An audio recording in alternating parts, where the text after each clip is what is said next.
안녕하세요. 70여 년의 삶에서 기적을 마주한 애청자입니다. 은혜를 입은 자는 잊지 말아야 하고 베푼 자는 기억하지 말라는 말을 들어보셨나요? 하지만 은혜를 입은 자는 오히려 받은 도움과 배려를 잊기 마련이고 베푼 자만 홀로 본인이 타인에게 준 도움이 본인에게 돌아오지 않음을 씁쓸해하는 게 이 노인도 다 아는 현실이 아닌가 싶습니다.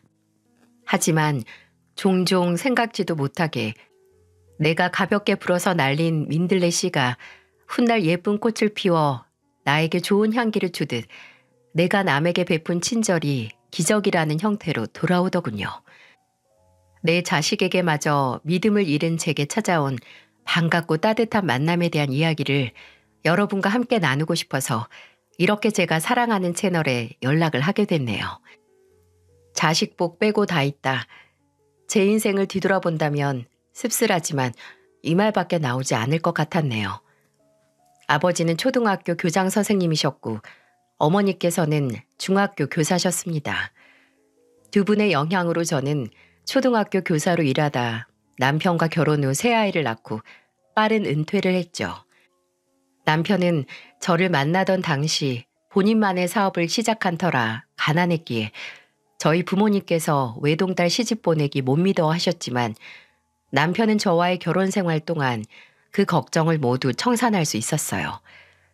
사업은 승승장구했고 방 하나짜리 좁은 집에서 시작한 저희 부부의 신혼생활은 서울의 마당에 있는 단독주택으로 이사를 해서 새 아이와 단란하게 살 수 있었답니다. 그 편안한 행복이 쭉 갔으면 얼마나 좋았을까요?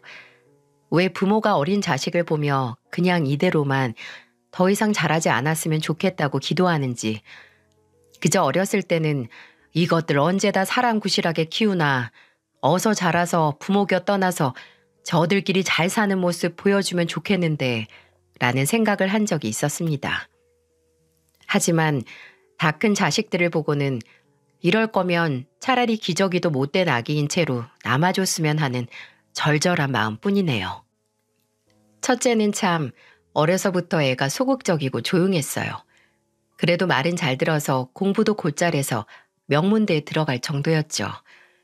첫째 아들은 조건은 좋았지만 말주변이 없는 건지 자신감이 부족한 건지 취업을 준비하던 시절 늘 미역국만 말아먹었고 목표로 했던 대기업은 가지 못했지만 그래도 이름 들으면 알아줄 만한 회사에 들어갔어요. 저나 남편은 그것만으로도 참 성공한 인생이라고 생각을 했습니다. 좋은 가족이 있고 제 몸 하나 건사할 수 있는 직업까지 얻었으니 뭘 더 바라겠어요. 그러다가 첫째 아들이 30쯤 돼서 결혼하고 싶다는 아가씨를 한 명 데려왔는데 첫째 며느리는 아들에게는 눈에 넣어도 안 아픈 보물 같은 존재지만 동시에 저나 남편에게는 부모도 몰랐던 내 아들의 모습을 보게 해준 역할을 했네요. 집에 인사를 시키러 왔을 때부터 이미 첫째가 며느리에게 나사가 하나 빠진 것처럼 군다는 사실은 알고 있었습니다. 며느리가 벌이도 그렇게 넉넉지 않고 사돈댁 사정도 여유치 않아서 아들이 모든 결혼 비용이나 신혼집 장만을 부담하겠다고 했을 때부터 말이죠. 뭐 저희 집이 없는 집도 아니고 누가 돈을 얼마 냈으면 뭐합니까? 그저 내 자식이 이 정도로 정성을 다할 제 짝을 찾았다는 생각에 좋기만 했어요. 근데 그 지극정성이 저와 남편에게는 도구로 돌아올 줄 누가 알았겠습니까? 첫째가 손주가 태어나고 몇 년 지났을 때 제게 이런 말을 하는 겁니다. 엄마, 채원이 회사 그만둔 지 꽤 됐잖아요. 근데 아무래도 혼자 집에서 서준이만 보기 좀 그렇나 봐요. 그래서 뭐 작은 카페 같은 거 하고 싶다는데 혹시 아빠께 잘 말해서 도와주실 수 있으세요? 카페만 차리면 서준이는 당연히 장모님께서 봐주신다고 했으니까 걱정 안 하셔도 되고요. 커피숍인지 뭔지를 하고 싶다는 며느리의 말에 쪼로록 돈 나올 곳으로 와서 꼬리를 살랑살랑 흔드는 첫째. 첫째는 한 달 동안 저와 지 애비를 아주 구워 삶아서 커피숍을 차릴 자금을 얻어갔습니다. 이제 와서 생각해보면 그대로 구워 삶아져서 먹힌 저나 남편도 참 어리석었죠. 심지어 그렇게 영 커피숍이 잘 된 것도 아니었습니다. 며느리는 남편이 준 돈으로 차린 커피숍에서 지 동생과 함께 일을 했는데 대체 장사는 어떻게 하는 건지 문을 열고 몇 년 동안은 계속 찾아오는 각설이 마냥 첫째가 찾아와서 건물 임대료를 전화 남편에게 빌려가기도 했어요. 뭐 장사가 마음대로만 되는 게 아니니 탓할 생각은 없지만 그렇게 장사를 할 수 있었다는 은혜는 잊으면 안 되죠. 제가 그 커피숍에 한번 가본 적이 있습니다. 그 당시만 하더라도 돈을 참 많이 투자하기도 해서 꽤 번화가에 위치해 있었고 가게 인테리어도 세련됐었던 게 기억이 나네요. 그래서 그런지 손님으로 앉아있는 사람들이 모두 젊은 사람들이었고요. 며느리가 파는 커피라도 한 잔 사서 먹고 오려고 들어갔는데 계산대 안에 있던 며느리가 저를 보고 처음 한 말이 뭔지 아시나요? 어머님, 여긴 왜 오셨어요?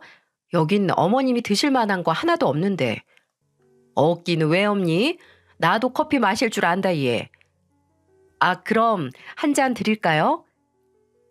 저도 커피 한 잔이었지만 내 며느리 가게 매출 올려주려고 며느리가 그냥 준다고 해도 제 돈 내고 올 생각이었습니다. 근데 아주 당연하게 제게 금액을 말하는 며느리를 보고 참 얘도 대단하구나 싶더라고요. 근데 더 의아했던 건 커피를 유리잔이 아닌 종이컵에 줬다는 겁니다. 왜 여기다 주니? 저기 앉아있는 손님들 보니까 다 잔에 마시고 있던데. 어머님 마시고 가시게요? 그럼 그냥 보내려고 했니? 나는 네 가게 구경도 하고 너 일하는 거 좀 괜찮나 듣기도 하려고 했는데. 그럼 좋은데 어머님 저 바빠요. 오늘은 그냥 집에 가면서 드세요. 바쁘다고? 아니 저기 저렇게 빈자리가 많은데 뭐가 바빠? 어머님이 카페 일을 모르셔서 그러는데 원래 손님이라는 게 한 번에 몰리는 거라서 이러다가도 갑자기 바빠져요. 그리고 솔직히 말하면 이걸 어떻게 말해야 돼? 좀 나이 든 사람이 가게에 있으면 젊은 사람들이 안 들어오려고 한단 말이에요. 처음에는 제가 말을 잘못 들은 줄 알았습니다. 어떻게 사람이 이럴 수가 있죠? 이렇게 무례한 말을 가족에게 어려움 하나 없이 내뱉다니요. 저는 어처구니도 없고 화가 나서 제 앞에 커피가 든 종이컵을 손으로 탁 쳐서 엎어버렸어요. 그리고 다른 손님들이 들을 정도로 아주 뚜렷하게 크게 말했어요. 그 젊은 사람들만 와야 한다는 커피숍을 과연 누구 돈으로 열 수 있었는지 네가 기억은 하고 그딴 말을 하는 거니? 됐다. 너같이 생각 짧은 애가 뽑은 커피 입에 댈 생각도 없어. 어차피 꾸정물만만 나겠지. 그렇게 뻥찐 며느리 얼굴을 보고 집에 들어온 날 밤 아들에게서 전화가 와서 받을까 말까 하다가 받았더니 아니나 다를까 아들은 지색 씨가 한 잘못에 대한 사과보다 일단 제게 화부터 내더군요. 엄마, 채원이 가게 와서 행패 부리셨다면서요? 대체 왜 그러세요? 왜? 행패? 그게 그렇게 말하든? 진짜 행패가 뭔지 내가 찾아가서 보여줘? 너 그 가게에 들어간 네 아버지 돈 도로 내뱉으라고 하기 전에 입 다물어. 모질이 같은 거 같으니라고. 원래 애가 총명하진 않았어도 뭐가 옳고 그른 건 안다고 생각했는데 마누라 얻은 다음부터는 어째 모질이가 됐어. 내 자식이니 이런 말로 끝냈지. 남이었다면 정말 소송을 걸어서라도 이때까지 빌려준 돈 다 갚으라고 했었을 겁니다. 부모가 된다는 게 그저 자식에게 뭐가 우선이고 자식이라면 장기도 모두 내어줄 수 있다지만 그런 사랑이 오히려 첫째에게는 독이었나 봅니다. 그렇다고 둘째나 셋째는 뭐가 더 나았을까요?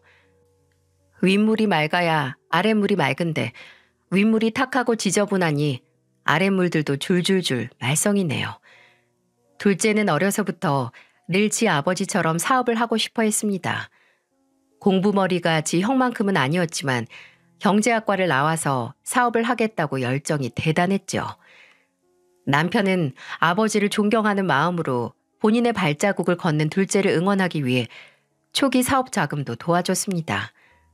근데 존경하는 마음은 넘쳤지만 운과 능력이 따라주지 않았는지 처음 시작했던 투자 회사는 영 빛을 보지 못했네요. 그런 둘째가 비빌 구석이라고는 저와 남편밖에 없었고, 저도 남편도 자식이 어떻게든 지 사업을 하겠다고 아등바등하는 둘째의 부탁을 들어줬고 힘이 되는 데까지 도와줬습니다. 매일 일이 안 풀려서 힘들다, 지 안에 볼 면목이 없다, 우는 소리만 하던 놈이 어느 날 갑자기 지 자식 해외 유학 보냈다는 소식을 전해오기까지 말이죠. 심지어 소식을 먼저 전한 것도 아니었네요. 그해 초등학생이던 손주는 어느 날부터 제 집에 찾아오지도 연락도 안 되기 시작했어요. 둘째 아들은 자식들 중에 가장 먼저 결혼을 하기도 했고 속도 위반으로 애를 낳아서 저와 남편에게 제일 먼저 손주를 안겨줬기에 저나 남편이나 첫 손주에 대한 애착이 좀 있었거든요. 예, 준우는 좀 있으면 중학교 들어간다고 공부하느라 할머니 할아버지 집도 안 오는 거니? 아무리 그래도 쉬엄쉬엄 해야 애가 안 지치지. 아, 걱정 마세요. 그냥 요새 공부하느라 체력이 좀 딸려서 집에서 쉬라고 했어요. 둘째와 며느리가 이렇게 말하니 저나 남편은 철석같이 믿고 있었죠. 그렇게 몇 달 후에 저는 둘째 며느리의 어머니, 그러니까 제 사부인과 통화를 하다가 알게 됐어요. 손주가 조기 유학을 갔다는 걸 말입니다. 골이 띵 하고 울리더군요. 매일 돈이 없다, 사업이 힘들다 하던 놈이 지 아들 유학까지 보내고 심지어 보내기 전에 저나 남편에게 알리지도 않고 손주 인사도 안 시키고 그냥 야반도주 아들 보내버린 다음에 뻔뻔하게 계속 거짓말을 했다니. 사실을 안 저도 화가 나고 배신감을 느꼈지만 남편이 정말 불같이 화를 냈습니다. 남편은 둘째를 집에 불러다가 뺨을 사정없이 날리며 말했어요. 네가 얼마나 나나 네 엄마를 무시하면 네 자식 유학 보냈다는 소리도 없이 계속 한국에 있는 척 연기를 해. 내가 준우 유학 갔다고 하면 유학 보낼 돈 있으니까 이제 힘들다고 해도 돈 안 줘야겠다, 이럴까 봐 숨겼냐? 네가 내 자식이면 처음으로 생긴 첫 손주 공부하러 외국 나간다, 인사시킬 염치나 상식이 있어야지. 너 앞으로 자식이라고 부모한테 손 벌릴 생각하지 마라. 너 나나 네 엄마 부모로 생각 안 하는 놈이야. 둘째는 손이 발이 되게 빌고 무릎을 꿇고 남편 바지가랑이에 매달려 용서를 빌었지만 남편은 단호했습니다. 그 후로도 둘째는 제발 용서해달라, 도와달라 찾아오고 연락도 했지만 저나 남편은 쳐다도 보지 않았어요. 그리고 셋째, 하나뿐인 딸은 저나 남편에게 가장 아픈 손가락 중 하나일 겁니다. 순하고 착한 딸은 그야말로 남자 하나 잘못 만나서 신세 망쳐서 부모 가슴에 대못을 박았으니까요. 대학 나와서 취직해서 자리 잡을 때까지 주변에 친한 남자 한 명 없던 딸은 어느 날 딱 봐도 건달 같은 놈을 집에 데려오더니 대뜸 신호 위반으로 애가 들어서서 결혼을 하겠다고 하더군요. 그렇게 생긴 하나 있는 사위는 술집을 한다고 했고요. 근데 이것도 다 거짓말이었습니다. 술집을 운영하는 게 아니라 흔히 기도라고들 하죠. 술집 영업장 관리를 하는 일을 하던 거였네요. 차라리 이뿐이라면 눈 한번 질끈 감고 넘어갈 수 있습니다. 딸이 급하게 돈이 필요하다고 저와 남편을 찾아왔는데 글쎄 그 돈이 사위가 폭력 시비에 휘말렸다고 합의금이 필요하다고 왔던 거였어요.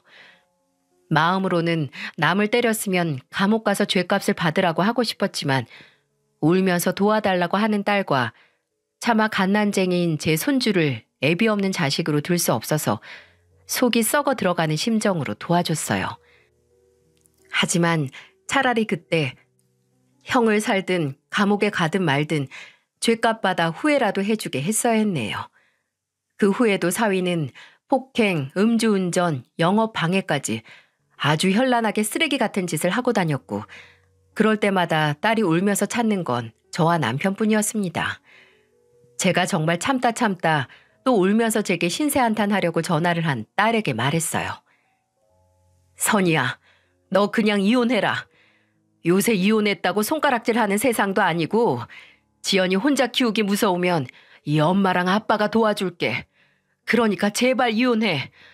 매일같이 속 뒤집어지는 일만 키우는 놈 뭐가 좋아서 그냥 사니? 저는 제가 용기를 주면 딸이 그 왼수 같은 놈을 떠날 거라고 생각했어요. 하지만 한참을 울던 딸이 울음을 뚝 멈추고 제게 한 소리가 저를 뒷목 잡게 만들었죠. 엄마, 내가 엄마한테 그런 소리 들으려고 전화한 줄 알아요? 내가 이혼 생각이 있었으면 진작 했지. 왜 엄마한테 전화해서 이러겠냐고요. 어떻게 하나 있는 딸 이혼녀 만들 생각을 해요? 엄마, 그냥 말해요. 엄마나 아빠나 처음부터 종훈 씨 마음에 안 들어 했잖아요. 딸이 힘들어할 때 옳았구나 하고 눈에 가시 같은 사위 치워버리려고 하는 거 내가 모를 줄 알아요? 대체 어느 장단에 춤을 추라는 건가요?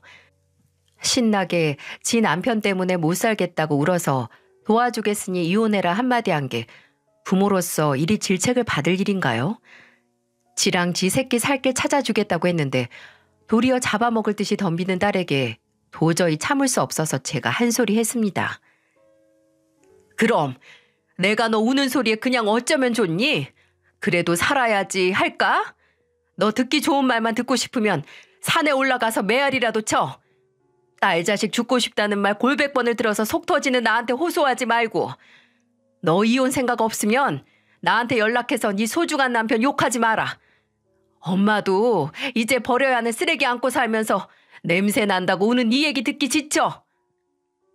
딸은 어떻게 엄마가 그럴 수 있냐. 그럼 나는 누구한테 이런 얘기를 하냐. 너무한다고 울고불고 했지만 어쩌나요? 지가 그런 놈이라도 끌고 산다는데. 저는 딸에게 이렇게 단호할 수 있었지만 남편은 참 힘들어했습니다. 하나뿐인 막내딸이 그런 불안당 같은 놈과 사는 걸 가슴 사무치게 괴로워했죠. 내 자식이지만 저마다 다른 사정과 변명으로 부모를 지갑 보듯 보는 돈벌레 같은 자식들 때문이었을까요? 남편은 곧 일흔을 앞두던 어느 날 뇌출혈로 쓰러지게 됐습니다. 몸살을 크게 앓던 남편은 열흘 뒤에 구토를 하면서 정신을 잃었어요. 구급차를 타고 병원에 도착했을 때 몇 개의 검사 끝에 남편이 잔해 지주막하 출혈이라는 걸 알게 됐고 터질 위험이 있으니 그 전에 수술을 해야겠다고 하더군요. 하늘이 무너졌죠. 부부란 게 언젠가 죽음으로 헤어져야 하는 운명이라는 건 알았지만 그 순간이 이리도 빨리 찾아올지 몰랐습니다. 남편은 긴 수술에 들어갔고 그때 제 곁을 지켜준 건 그래도 피부치 노릇을 하려는 자식들이었어요. 지들도 아버지가 쓰러졌다는 소식에 놀라 한 걸음에 달려왔는데 그래도 내 자식들은 맞구나 싶더라고요. 수술 후 남편은 첫 수술 후에 정신을 회복하고 가족들을 알아보긴 했습니다. 하지만 그 안도도 찰나의 것이었죠. 수술 부위에 재출혈이 생겼고 또다시 응급수술을 해야 했어요. 한시도 안심할 수 없는 그 순간에 첫째가 그러더군요. 엄마, 이런 말씀드리기 조심스럽지만 아버지 정말 가망이 없어 보여요.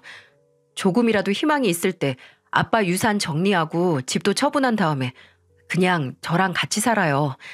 제가 아빠가 떠나신 후에 어떻게 엄마 혼자 사시게 내버려 둘 수가 있겠어요. 처음에는 이놈이 아버지 재산을 노리고 수작을 하는구나 했습니다. 하지만 재산이라고 해봤자 집과 아주 소액의 노후자금 뿐이었어요. 이미 일평생 일군 재산은 삼남매가 하이에나처럼 다 뜯어갔기에 풍족했던 살림이 그냥저냥 어떻게든 먹고 살 수 있는 정도로 쪼그라들었으니까요. 제가 이 사실을 말하니 첫째는 의외의 얘기를 하더라고요. 제가 이 순간까지 돈에 눈이 뒤집힌 후레자식인 줄 아세요? 그냥 엄마가 아빠 떠나신 후 힘들 때 정리하느니 차라리 지금 좀 담담하게 먼저 정리하시는 게 심적으로 괜찮지 않을까 해서 한 말이에요. 이놈이 좀 철이 들었나 싶으신가요? 아마 다른 사람들이 보기에는 그래도 꿍꿍이 속이 있구나 할 수도 있을지 모릅니다. 하지만 정신을 차리지 못하는 남편이 병상에 누워있는 그 순간 그나마 제가 기댈 수 있는 사람은 자식이라는 생각에 제 마음이 약해졌네요. 남편은 끝내 짧은 투병 생활 중 숨을 거뒀고 정말 혼자 남은 제게 남은 가족은 아들 둘과 딸뿐이게 되어버렸습니다. 그래도 아직 자식들 집에 얹혀 살고 싶지 않아서 첫째의 제안도 거절을 했어요. 근데 며칠 후 정신을 차렸나 싶던 첫째가 저를 찾아와 이렇게 말하더군요. 지금 이 시기에 엄마한테 이런 부탁드리는 게 자식으로서 얼마나 염치 없는 일이라는 걸 알지만 정말 제가 도움 청할 수 있는 게 엄마밖에 없어요. 장모님께서 이번에 갯돈 때문에 문제가 생겨서 동네 아줌마들한테 단체로 고소를 당하기 직전이에요. 무슨 갯돈을 여기저기서 돌려막기를 하신 건지 액수도 꽤 커서 엄마, 아버지 재산 얼마 남지 않을 거 아는데 이 집이라도 어떻게 담보대출 받아서 저희 좀 도와주시면 안 될까요? 애엄마가 매일 지 엄마 때문에 죽고 싶다고 어떻게 해야 할지 모르겠다고 밤낮으로 울어서 미치겠어요. 이뿐만 아니라 둘째도 그렇고 셋째도 마치 짠 듯이 제게 찾아와 무슨 문제가 있다며 제발 도와달라고 하는 겁니다.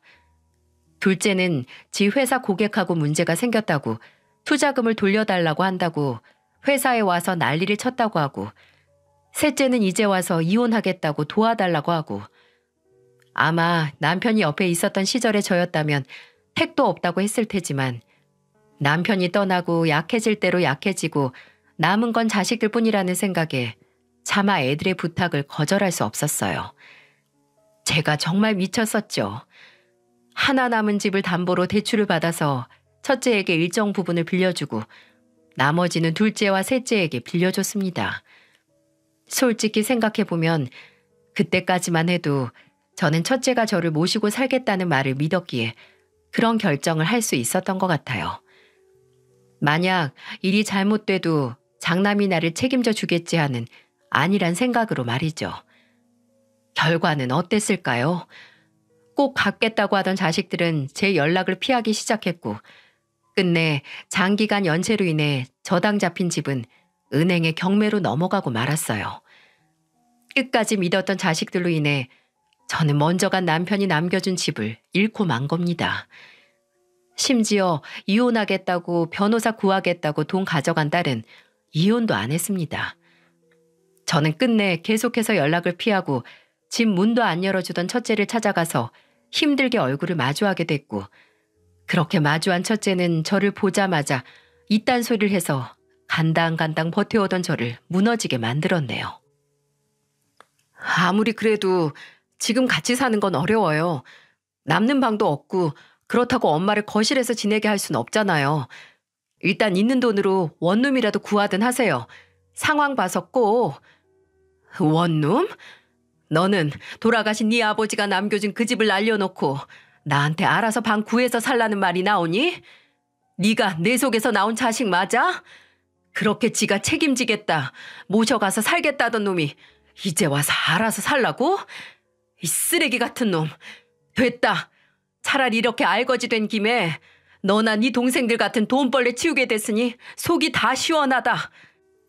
아이, 엄마가 무슨 알거지예요. 아빠가 벌어놓은 돈이 얼만데. 그래, 그 돈이 얼만데 40 넘은 자식들이 다 빼먹어가서 그것도 동났어. 쌀통에 든 쌀벌레들처럼 네 부모 통장에 든 돈벌레들 때문에 바닥났다고. 네 동생들이나 너나 엄마 빈털털이 된 김에 이제 빼먹을 것도 없으니까 연락하지 마라. 내가 전 재산 어디 기부했다 치고 원수 같은 너희들 남은 내 인생에서 청산했다고 칠 테니까 연락하지 말어. 내 속으로 난 자식들이 그럴 리 없다고 생각했던 걸까요? 그래서 더 이상 회복할 수도 없게 배신을 당하고서야 이놈들은 답이 없다는 걸 인정하고 정신을 차릴 수 있었던 걸까요? 저는 첫째뿐만 아니라 둘째, 셋째에게도 통보했어요. 이제 남은 게 없으니 다들 알아서 살고 연락도 하지 말라고요. 너희에게 털릴 대로 털렸으니 양심이 있으면 니들 애미가 편하게 살 수 있게 놓아달라고 말이죠. 그리고 제게 남은 돈으로 방 하나짜리 집을 월세로 얻어서 이사를 갔습니다. 물론 연락처도 바꿨고 그놈들에게 이사 가는 주소도 일체 말하지 않았고요. 근데 정말 거짓말처럼 돈벌레들에게서는 어떠한 연락도 오지 않았어요. 정말 이것들이 양심이 있어서 연락을 안 하고 찾아오지 않았던 걸까요? 그래도 애미인 저는 알죠. 아마 제게 돈이 남아있다고 생각했다면 제가 해외로 도피를 했어도 끝까지 찾아와서 돈을 갈취해 갔을 거라는 걸 말이죠. 가져갈 돈이 없어진 제게 명절이나 제 생일에도 연락 한번 하지 않는 자식들. 아니, 이제 남보다도 못한 돈벌레들을 생각하면 씁쓸하긴 해도 마치 남편과 처음 신혼생활을 했던 그 좁은 집 같은 곳에서 다시 한번 저만의 인생을 시작해야겠다는 결심으로 힘을 냈습니다. 집은 구했어도 곧 70인 나이에 몇십 년을 쉬던 돈벌이를 해야 했기에 초조하면서도 다시 젊어졌다는 기분으로 구직 활동을 시작했어요. 그 결과 기업이 많은 번화가 24시간 국밥집 야간조로 일을 할 수 있었네요. 아, 그러고 보니 제가 일을 시작하고 얼마 안 있어서 모르는 번호로 한 통의 전화를 받았는데 그게 다름 아닌 둘째 며느리의 전화였습니다. 둘째 며느리는 귀신같이 제가 식당 일을 한다는 소식을 언제 들었는지 대뜸 일은 할만하냐, 얼마 받냐는 질문을 하더니 유학 간 손주에게 보내는 생활비 대기 좀 힘들다는 말을 꺼내기 시작하더군요. 딱 봐도 그 생활비를 제게 달라는 소리가 나올 것 같아서 바로 끊어버렸습니다. 제가 일하는 식당은 손님이 그 근처 회사에서 야근 마치거나 회식을 하고 아예 해장까지 하고 가는 회사원들 뿐이니 야간조에는 바쁘지 않다고 나이 들어서 손이 느린 저도 할 수 있는 일이라고 하더군요. 하지만 그렇게 저를 배려해준 사장님의 말이 괜한 말인 것처럼 저는 그곳에서 주방일과 함께 서빙일까지 겸할 수 있었습니다. 100세 시대, 100세 시대 하면서 요새는 정말 나이는 숫자에 불과하고 과거의 70대는 지금의 5, 60대와 같다는 말이 헛것이 아닌 것처럼 저도 그 나이에 하니까 되긴 되더라고요.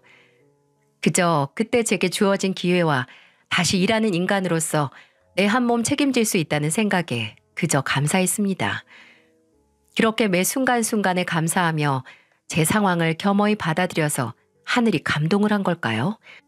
아니면 정말 제가 오래전에 던지고 던진 것도 잊고 있었던 부메랑이 되돌아온 걸까요? 어느 날 제가 일하는 식당에 기적이 찾아왔어요. 여느 때와 같이 새벽인 시간에 한산한 식당에서 일을 하고 있었습니다. 낮에 쓸 음식 재료 손질을 하고 나가서 손님들이 먹고 간 상을 치우고 있었는데 한 청년이 저를 힐끗 보는 게 느껴지더라고요. 근데 그게 한두 번이 아니어서 놀라지도 않았어요. 그 청년은 종종 제가 일하는 시간에 식당에 와서 밥을 먹고 갔었어요. 그 근처에 대기업이 하나 있는데 거기 사원증을 가지고 있던 걸 봐서 거기 다니는 회사원이라고 생각을 했죠. 나이는 한 30 초중반 정도 되었을까? 참 멀끔하게 생기고 예의도 발라서 대기업에 다니는데 저렇게 인성도 바르니 부모님께서 참 좋아하시겠다는 생각을 했었던 기억이 있어요. 근데 제가 그 청년을 기억하는 건 단순히 그런 것뿐만이 아니었네요. 어째 올 때마다 저와 눈이 많이 마주쳤어요. 처음에는 뭔가 필요한 게 있어서 그런가 싶어서 가면 청년은 아닙니다.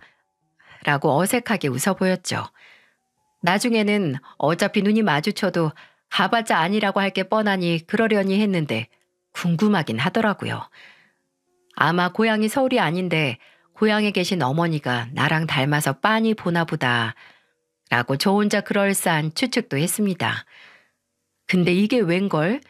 그 추측이 얼추 들어맞긴 했기에 큰 충격을 받을 줄 누가 알았겠어요.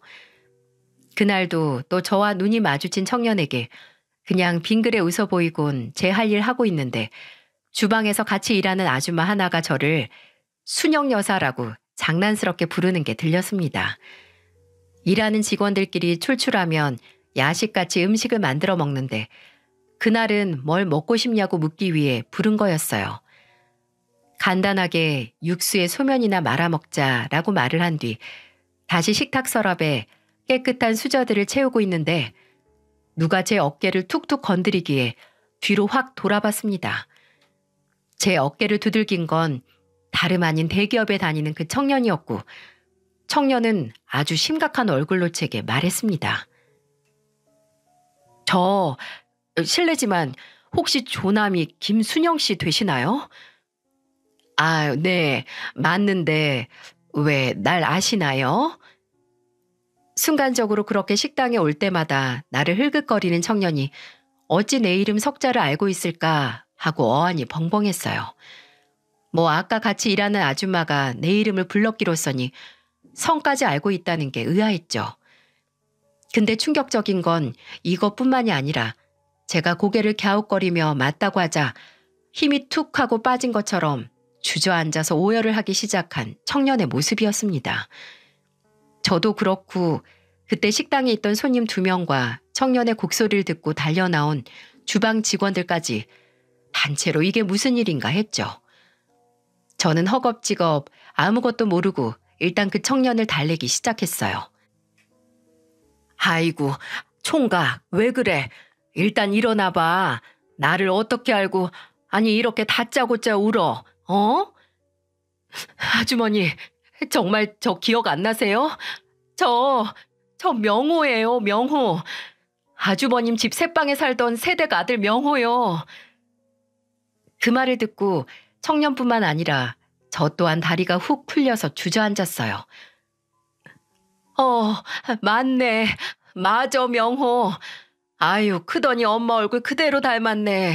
언제 이렇게 컸어, 어? 어찌 잊을 수 있을까요?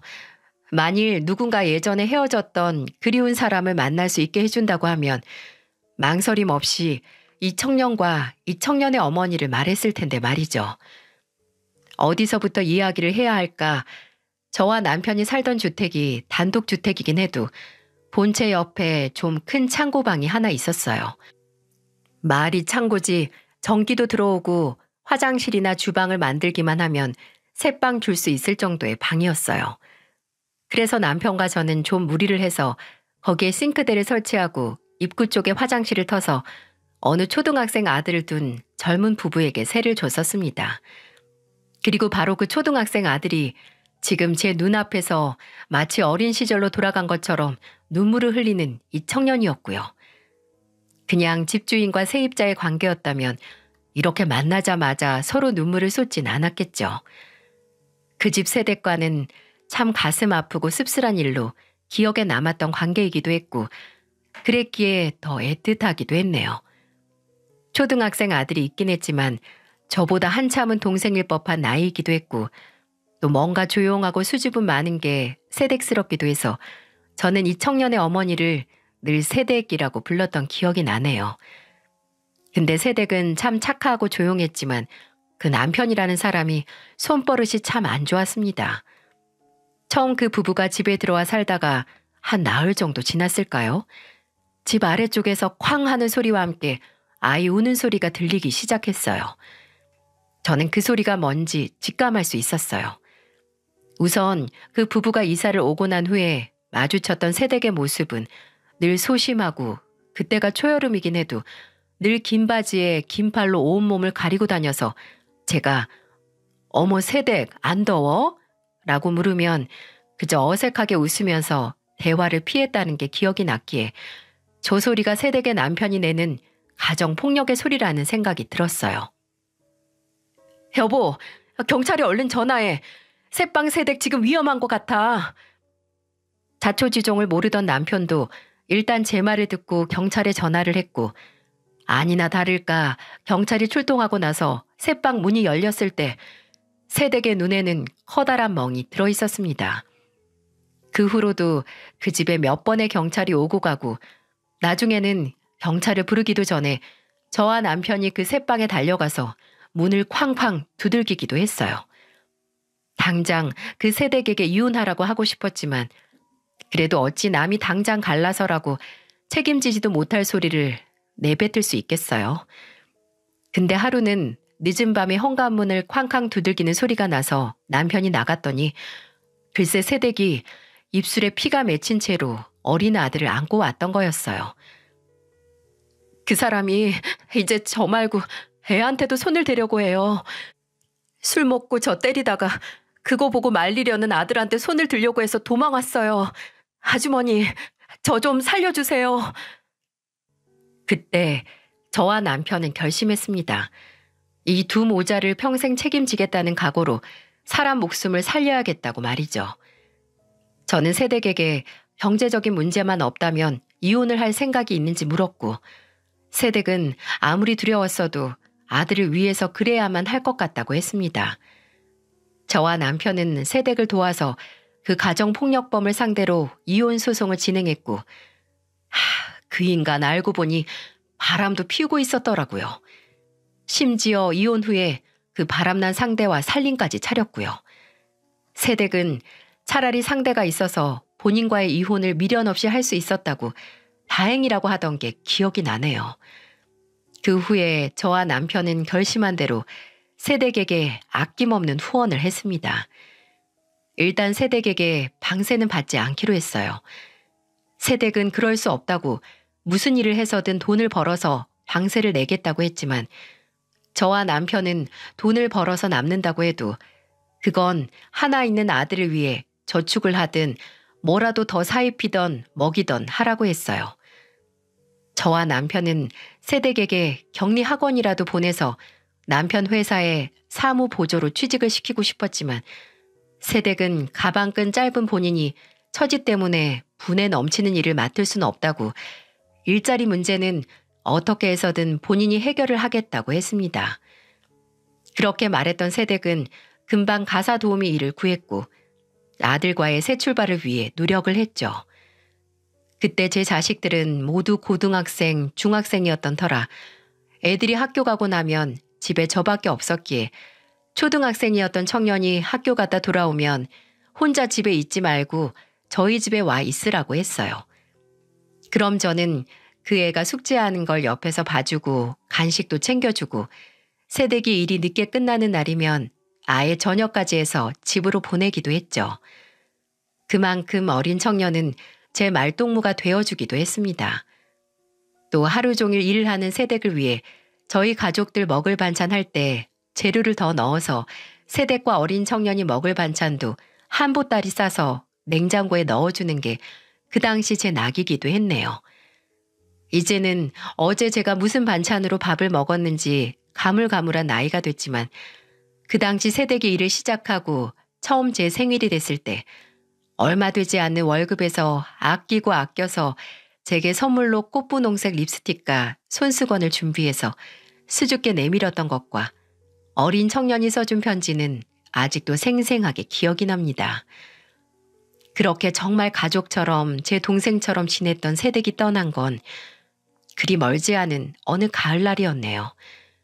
주말 아침 현관문을 두들기는 소리에 나가보니 어린 청년이 눈물 콧물을 흘리면서 서 있더군요. 제가 놀라서 왜 그러냐고 물으니까 청년은 다 새는 발음으로 말했어요.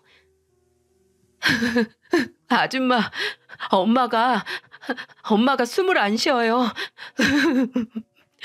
엄마가 일어나질 않아요.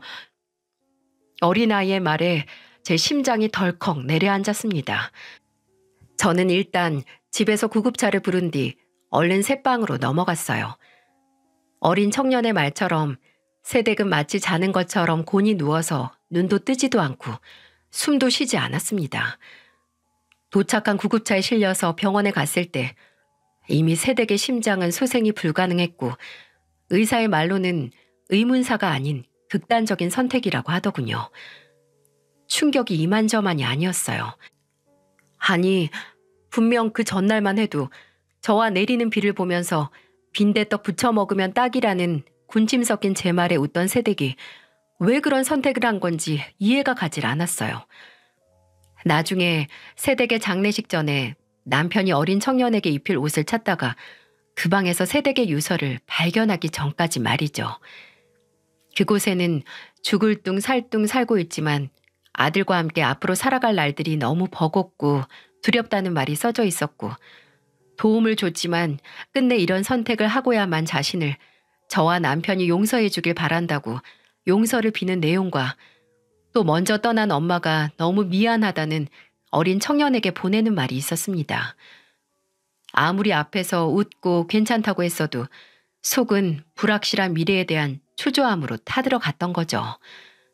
아무리 그래도 어린 자식을 두고 간 세댁이 야속하기도 했지만 그 속을 먼저 알아주지 못했다는 죄책감으로 가슴이 꽉 조여오는 것만 같았네요. 일단 새댁의 장례식을 위해 새방에 있던 수첩에서 새댁 친정 번호를 찾을 수 있었고, 딸이 이혼 후 극단적인 선택을 했다는 소식을 듣고 부산에서 새댁의 친정 어머니가 오셨습니다. 솔직히 저와 남편은 별다른 선택지가 없다면 어린 청년을 도맡아 대학 가기 전까지 책임을 지고 싶었어요. 하지만 새댁의 어머니께서 손주를 데려가겠다 결정을 하셨고, 저희는 그렇게 아쉬운 작별을 할 수밖에 없었습니다.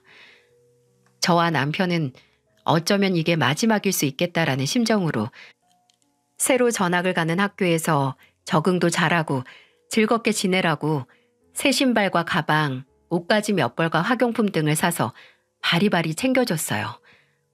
떠나는 청년을 꼭 안아주며 할머니와 잘 지내고 늘 건강하고 언제든 도움이 필요하면 이 아줌마에게 전화를 하라고 저희 집 전화번호와 심지어 남편 회사 전화번호까지 수첩에 적어주었죠. 그 어린 청년은 그 작은 덩치로 저를 마주 안아주며 말했습니다. 고맙습니다, 아줌마. 꼭 다시 올게요. 아줌마랑 아저씨 저 절대 잊지 않을 거예요. 약속할게요. 근데 그 말이 진짜였다는 걸 20여 년이 지난 그날 알게 되다니. 청년이 할머니 댁인 부산으로 간 후에 몇 년 동안은 연락이 닿았지만 어느 순간 뚝 하고 아예 연락이 끊어졌거든요. 서운하고 걱정이 되긴 했지만 어디서든 잘 살라고 기도를 할 수밖에 없었습니다. 그래서 더욱 이 기적과 같은 순간을 그냥 보낼 수 없어서 저와 다 큰 청년은 식당 구석진 자리에 앉아서 소주 한 병을 사이에 두고 지금까지 하고 싶었지만 할 방법이 없었던 이야기를 하기 시작했어요. 사실 부산 가고 2년 후에 할머니께서 돌아가셨거든요. 근데 저를 맡아주겠다는 친척들이 하나도 없어서 그냥 가까운 보육원으로 갔죠. 보육원에 갔어도 전환할 수 있긴 했는데 아주머니랑 아저씨 목소리 들으면 당장 저 좀 데려가 달라는 말이 나올 것 같아서 차마 할 수가 없었어요. 그래도 금방 저 후원해 주겠다는 후원자도 나타나서 학교도 잘 다녔고 좋은 대학도 나와서 이렇게 이름난 기업에 취직도 할 수 있었어요. 얼마 전엔 결혼도 했고요. 근데 저 살기 바쁘다고 아주머니나 아저씨 찾아뵙지도 않고 정말 죄송해요. 두 분께 부모님과 같은 은혜를 입었는데 그 은혜도 잊고 산 절 용서해 주세요. 아니 용서가 무슨 말이야. 이렇게 기특하게 잘 사는 거 보여준 것만으로도 기쁜데 그런 생각 하지 말어. 부모 마음 다 똑같아. 연락을 안 해도 어디서 지가 알아서 잘 살기만 해도 배부른 거야. 저와 청년은 두 손을 꼭 잡고 정말 모자 사이처럼 애틋하게 살아온 이야기를 했습니다. 저는 아저씨는 건강하냐는 청년의 물음에 어쩔 수 없이 남편의 부고를 전했고 청년은 힘들게 멈췄던 눈물을 다시 쏟아냈어요. 그러다가 청년이 가만히 추억을 회상하면서 이런 말을 해서 저를 당혹스럽게 했죠. 아, 예전에 저랑 어머니 살던 그 새방에 다시 한번 가보고 싶어요. 아직 거기 살고 계시죠? 아, 남편이 먼저 세상을 떠났다는 소식보다도 그 당시 제 처지에 대해 말하는 게 더 힘들더라고요. 어떻게든 변함없이 잘 살고 있는 모습을 보여줘야 하는데 오랜만에 만난 사이에 거짓말을 할 수도 없으니 최대한 담담하게 그동안 제가 겪은 일을 짧게나마 청년에게 설명했어요. 아까까지만 해도 남편의 소식을 듣고 울던 청년이 제가 하는 얘기를 들으면서 점점 얼굴이 새빨개지더군요. 그렇죠. 남이 듣기에도 이렇게 화가 나는 일을 직접 당한 저는 오죽했을까요? 그래도 이미 지났고 그런 자식놈들 키운 제게도 일말의 책임이 있기에 분노로 부들부들 떠는 청년의 손등을 툭툭 두들기면서 저는 괜찮다고 하며 설명을 마쳤죠. 안 그래도 아주머니가 이런 시간에 식당에서 일하시는 거 보고 이상하게 생각하긴 했는데 혼자서 힘들어서 어떻게 버티셨어요? 아니, 잘하셨어요. 그런 것들은 자식도 아니고 정말 인간 새끼들도 아니에요. 아주머니, 그 자식놈들 때문에 뚫린 빈자리 이제 제가 채워드릴게요. 아이고, 됐어. 말이라도 정말 고맙네. 저 빈말 아니에요. 어떻게 이제야 찾아뵌 죄책감 덜 수 있을까 생각했는데 아마 지금 아주머니 앞에 제가 이렇게 나타난 건 우연이 아니라 필연인가 봐요. 제가 이제부터 아주머니의 가족이 될게요. 그러니까 행여나 힘들고 외로워졌을 때 그 인간을 찾지 마시고 저한테 오세요. 네? 저는 그저 웃으면서 고맙다고 든든하다고 말했습니다. 그 후로 뱉었던 말을 지킬 것 같이 청년은 저를 찾아왔어요. 심지어 결혼한 아내도 함께 와서 종종 셋이 식사를 하기도 했네요. 청년은 아내에게 저를 소개하며 우리 어머니 같은 분이야. 아주머니 안 계셨으면 나 이 자리에 안 있었어. 라고 해서 그동안 얼굴 못 봐서 서운했던 감정을 깔끔히 녹여주었습니다. 저는 이렇게 간간히 얼굴 보고 밥 먹고 하는 것만으로도 만족이었어요. 근데 아무래도 청년은 아니었나 보네요. 어느 날 제가 식당을 쉬는 날 저를 찾아오더니 함께 갈 곳이 있다고 저를 데리고 가는 게 아니겠어요?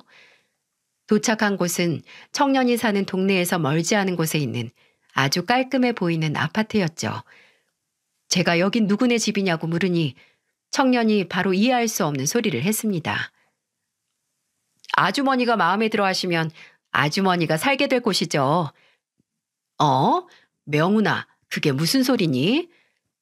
지금 월세로 살고 있는 곳 정리하고 제가 알아본 두어 곳 있거든요.